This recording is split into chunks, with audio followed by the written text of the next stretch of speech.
मुल्ला मुत्तकी दिल्ली के दौरे पर हैं, जो 6 से 7 रोज पर मबनी दौरा है। जयशंकर से उनकी तफसीली मुलाकात हो चुकी।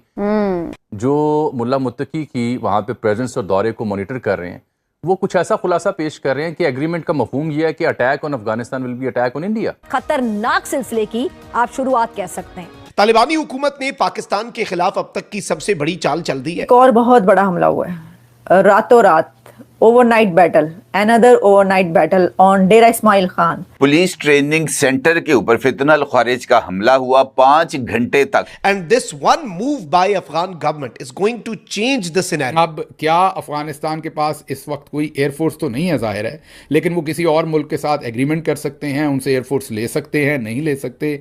आने वाला वक्त किस तरह के दरवाजे और किस तरह के चैलेंजेस पाकिस्तान के लिए खोलेगा। 78 साल से कश्मीर तुमसे आजाद नहीं हुआ और कहते हैं जी खैबर पख्तूनख्वा में दहशतगर्दी ज्यादा है। अच्छा, बलूचिस्तान में तुमने बिला शिरकत गैर इक़्तिदार पे कब्जा किया हुआ है, वहां क्यों दहशतगर्दी है? इसलिए लोग कहते हैं कि ये जो दहशतगर्दी है इसके पीछे वर्दी है। आपको पेशावर की प्रेस कॉन्फ्रेंसेस के जो DGISPR की प्रेस बेबसी नजर आती है, हथियार डालते नजर आते हैं, सरेंडर नजर आते हैं। जबकि इस ऑपरेशन में 7 पुलिस एहलकारों ने जामे शहादत नोश किया, जबकि 11 एहलकार जख्मी बताए जा रहे हैं। और 50 पुलिस पर्सन, अच्छा कहीं पर ये अब देखें, जो मैं इस वक्त अभी पोस्ट पढ़ी हूँ उसके ऊपर है कि 50 लोगों को जो है 50 पुलिस पर्सनल को उन्होंने मार दिया। Jaishankar declares India Taliban alliance against Pakistan after Kabul attack, और उसने कहा है कि we face a common threat. Afghanistan agrees POK belongs to you, and secondly जो अफगानिस्तान का बॉर्डर है वो भारत के साथ लगता है। Game over for Pakistan. तो इंडिया में बैठ के अफगानिस्तान का फॉरेन मिनिस्टर धमकी दे रहा है पाकिस्तान को और कह रहा है कि हमें टेस्ट ना करो। इसके मुकाबले में दिल्ली में अफगान फॉरेन मिनिस्टर अमीर खान मुत्तकी, पगड़ वाला, दाढ़ी वाला, जिसको उर्दू भी ठीक तरह से नहीं आती, उर्दू हिंदी में उसको मजबूर किया जाता है, वो आपको कंपोज नजर आता है, वो आपको मुतमईन नजर आता है, वो आपको इन कंट्रोल नजर आता है। ये जो खारजी ग्रुप था, इसने ना सिर्फ इस पुलिस ट्रेनिंग सेंटर के अंदर दाखिल हुए, बल्कि यहाँ पर इन्होंने अपने लिए फोटो सेशन भी कराया, इन्होंने वीडियोस को भी रिकॉर्ड किया। जयशंकर ने जो अफगान वजीर खारजा को बुलाया और अफगान वजीर खारजा ने नई दिल्ली में बैठकर पाकिस्तान को वार्निंग दी। और इस फोटो सेशन में दावा किया गया कि जनाब हमने काबुल पर होने वाली एयर स्ट्राइक्स का बदला ले लिया है।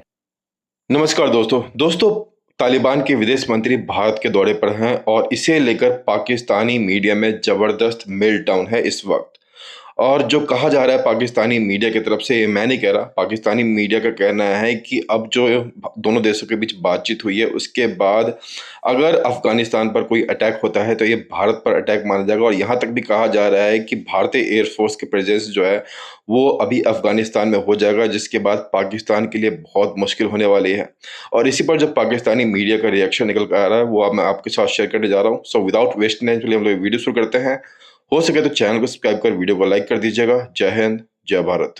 कॉन्फ्रेंस इसलिए भी अहम है कि पैरेलल मुल्ला मुत्तकी दिल्ली के दौरे पर हैं, जो 6 से 7 रोज पर मबनी दौरा है। जयशंकर से उनकी तफसीली मुलाकात हो चुकी। वहाँ काबुल में एक बाकायदा और बड़ी एम्बेसी इंडिया की कायम होने जा रही है। स्टूडेंट एक्सचेंज प्रोग्राम शुरू हो रहा है। माइंस एंड मिनरल्स के लिए और ट्रेडर्स के लिए सहूलियात का ऐलान कर रही है अफगान गवर्नमेंट अपने काबुल में। इसके अलावा उनकी मुलाकात इसके बाद अजीत दोवल के साथ, वही अजीत दोवल जो ये कहा करता था कि हम अफगानिस्तान को इस तरह से इस्तेमाल करेंगे कि पाकिस्तान को भारत के खिलाफ सीधा होकर बात करने की गुंजाइश नहीं रहेगी, हम इतना उलझा देंगे इन्हें। और फिर उन्होंने देवबंद की दरसगाह में भी जाना है, ताजमहल भी जाना है मुल्ला मुत्तकी ने। और ये भी ज़हन में रहे कि मुल्ला मुत्तकी जो हैं इनको 30 सितंबर से पहले भी कोशिश की गई कि ये ट्रैवल कर सकें दिल्ली की, लेकिन चूंकि यूएन की सैंक्शंस हैं, इनके लिए खुसूसी रियायत जो UNSC की एक कमेटी होती है तालिबान से जुड़ी, उसने पैदा की हैं। तो ये जहन में रहे कि पैरेलल ये डेवलपमेंट्स हो रही हैं। जो मुल्ला मुत्तकी की वहाँ पे प्रेजेंस और दौरे को मॉनिटर कर रहे हैं, वो कुछ ऐसा खुलासा पेश कर रहे हैं कि एग्रीमेंट का मफहूम यह है कि attack on Afghanistan will be attack on India. अब अगर वहाँ की हुकूमत यहाँ तक आन पहुँची है तो उससे 2 बातें वाज़ेह होती हैं कि Pakistan is left with no other option than to go all out. और ये किसी भी मुल्क का हक है कि वो अपनी सालमियत, अपनी खुद मुख्तारी, अपने अवाम, अपने शहरियों की जानो माल के तहफ़्फ़ुज़ के लिए हर मुमकिन यकीनी हर मुमकिन इक़दाम उठाए। ज़माने चले गए जब ISPR बयानियां बनाता था। आज रो पड़ा, एक्टिंग देखो, एक्टिंग, इसके नंबर काटो यार, रो पड़ा। ये जी हम शहीद हैं, हम दहशतगर्द हैं। एक मिनट, आगे कहता है कि अगर बातचीत से मसले हल होने होते ना तो गज़वात ना होते। अगर तुमने वो सुन्नत फॉलो करनी है ना तो फिर ट्रंप के 20 प्लान पे दस्तखत करने से पहले बेशरम इंसान सोच लेते कि मुज़ाकरात नहीं करने, तुम्हारे मिसाइलों ने वहां जाके गिरना है जहां मजलूमों को मारा जा रहा है। वहां तो बड़े मजे से कर आए हो, बाप का हुक्म था तो कर आए। आज बाप के हुक्म पे अफगानिस्तान पे हमला कर रहे हो कि बगराम एयर बेस लेके देंगे और झूठ बेच रहे हो कौम को। खून खोल रहा है मेरा इस शख्स का झूठ सुन सुन के। ये पाकिस्तान का वो इदारा है जो 78 साल से पाकिस्तान को चला रहा है। इस कदर झूठ। और सबसे बढ़ के जरा सुनते जाएं, सिंध में और पंजाब में दहशतगर्दी इसलिए नहीं है, या ISPR बोल रहा है, क्योंकि वहां गवर्नेंस बड़ी अच्छी है, जरदारी की गवर्नेंस अच्छी है।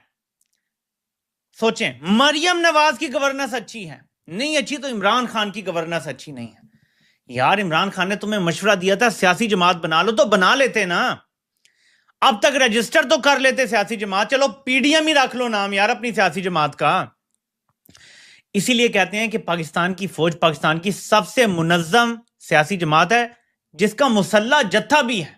तो पाकिस्तानी फौज का पॉलिटिकल विंग ISI है और ISI का मिलिट्री विंग जो है वो पाकिस्तान की फौज है। और ये सब पाकिस्तान की सबसे मुनज्जम सियासी जमात है जो आज तक कोई इलेक्शन नहीं हारी। जंग कोई जीते नहीं, इलेक्शन कोई हारे नहीं, ये इनके बारे में कहा जाता है। अब कहते हैं जी कि जब भारत ने हम पे हमला किया तो क्यों नहीं अवाम ने कहा कि आप मुज़ाकरात कर लें। हमने जवाब दिया उन्हें। एक मिनट, पहले तो तुमने कोई जवाब नहीं दिया, ठीक है, हम तो कह रहे थे कि जवाब दो, लेकिन भारत एक मुल्क है और मुनज़्ज़म जंग तुम पे मुसल्लत कर रहा था, उसका जवाब देना बनता है। लेकिन अगर जवाब देने के बाद तुमने टेबल पर बैठकर ट्रंप के हुक्म पे जंग बंदी करनी थी तो बात तो फिर मुज़ाकरात पर ही खत्म हुई ना। दुनिया की हर जंग मुज़ाकरात से ही खत्म होती है, वरना भारत को नेस्तो नाबूद करते ना। तुमने तो दिल्ली में झंडा गाड़ना था, गाड़ के आते। 78 साल से कश्मीर तुमसे आजाद नहीं हुआ और कहते हैं जी खैबर पख्तूनख्वा में दहशतगर्दी ज्यादा है। अच्छा, बलूचिस्तान में तुमने बिला शिरकत गैर इक़्तिदार पे कब्जा किया हुआ है, वहां क्यों दहशतगर्दी है? कहते हैं जी गवर्नेंस के मसाइल KP में, बाकी कहीं नहीं है, तो बलूचिस्तान में क्यों इतनी दहशतगर्दी है? मैं बताता हूं। KP और बलूचिस्तान में मादनियात हैं, इसलिए वहां दहशतगर्दी है। इसलिए लोग कहते हैं कि ये जो दहशतगर्दी है इसके पीछे वर्दी है, क्योंकि वहां मादनियात हैं, वहां सोना है, वहां तांबा है। तुम इतना बड़ा बॉर्डर तो पूरा पेट्रोल कर ही नहीं सकते। जब कर नहीं सकते तो दहशतगर्दी तुम्हारा बाप भी नहीं रोक सकता। तो इमरान खान तुम्हें अक्ल सिखाता है, वो तुम्हें नहीं आनी, क्योंकि तुम अभी फैसले कर चुके हो कि बगराम एयरबेस अमेरिका को बतौर बाजू लेके देनी है। जब तुम ये काम करोगे तो तुम छितर खाओगे, तुम्हारा लितर पोला होगा और दुख हमें फिर भी होगा जब लाशें आएंगी तुम्हारी, बहुत दुख होगा हमें। हम नहीं चाहते ये लाशें गिरे, हम चाहते हैं कि एक अच्छे तरीके से अमिकबली ये मसला लो, लेकिन तुम्हारी खोपड़ियों में इस टाइम इक़्तिदार के अलावा कुछ चीज। लेकिन अब दो खबरें हैं और दो अहम ऐलानात हैं। इन दोनों खबरों का ताल्लुक पाकिस्तान और अफगानिस्तान से है और इन दोनों ऐलानात का ताल्लुक भी पाकिस्तान और अफगानिस्तान के साथ ही है। पहली खबर डेरा इस्माइल खान की है, जहां पर पुलिस ट्रेनिंग सेंटर के ऊपर फितनल खारिज का हमला हुआ। 5 घंटे तक जारी रहने वाले इस मुकाबले में तमाम हमला आवर खारजी जहन्नुम रसीद कर दिए गए, जबकि इस ऑपरेशन में 7 पुलिस एहलकारों ने जामे शहादत नोश किया, जबकि 11 एहलकार जख्मी बताए जा रहे हैं। पुलिस ट्रेनिंग सेंटर पर हमला करने वाले ये जो खारजी ग्रुप था, इसने ना सिर्फ इस पुलिस ट्रेनिंग सेंटर के अंदर दाखिल हुए, बल्कि यहाँ पर इन्होंने अपने लिए फोटो सेशन भी कराया। इन्होंने वीडियोस को भी रिकॉर्ड किया और वीडियोस को रिकॉर्ड करके इन्होंने सोशल मीडिया पर इन वीडियोस को रिलीज भी किया। और इन वीडियोस और इस फोटो सेशन में दावा किया गया कि जनाब हमने काबुल पर होने वाली एयर स्ट्राइक्स का बदला ले लिया है। अब ये जो बदले की कार्रवाई है, ये जनाब ये जो पॉइंट है इसके अंदर, ये जो ट्विस्ट है, ये बहुत ज़्यादा अहमियत का हामिल है। दूसरी खबर पाकिस्तान और अफगानिस्तान से मुताल्लिक है, जहां ड्यूरेंट लाइन पर कम से कम 3 मुकामात पर तालिबान की तरफ से पाकिस्तान की चेक पोस्ट के ऊपर फायरिंग के वाक़यात हुए और पाकिस्तानी फौज की तरफ से इसका भरपूर जवाब दिया गया। अब इन दो खबरों से एक बात तो बड़ी क्लैरिटी के साथ साबित हो गई कि अफगान हुकूमत का यह दावा कि उनकी सरजमीन पाकिस्तान के खिलाफ इस्तेमाल नहीं हो रही, ये 100% गलत है। क्योंकि अगर ऐसा होता तो फिर ये जो लोग जिन्होंने डेरा इस्माइल खान के पुलिस ट्रेनिंग सेंटर के अंदर एंट्री की, वहां पर 5 घंटे तक ये जो कश्तो खून का बाजार है वो गर्म किया, उनको ये कहने की जरूरत ज़रूरत ना पेश आती कि जनाब हमने ये जो सारे का सारा अमल किया है ये काबुल स्ट्राइक्स का जवाब देने के लिए है। इसका मतलब ये है कि पाकिस्तान और अफगानिस्तान दोनों के दरमियान इस वक्त सब कुछ ठीक नहीं है और दोनों मुल्क सरहदी तनाज़े के साथ साथ अब ये जो क्रॉस बॉर्डर टेररिज्म का इशू है इसको लेकर आमने सामने आ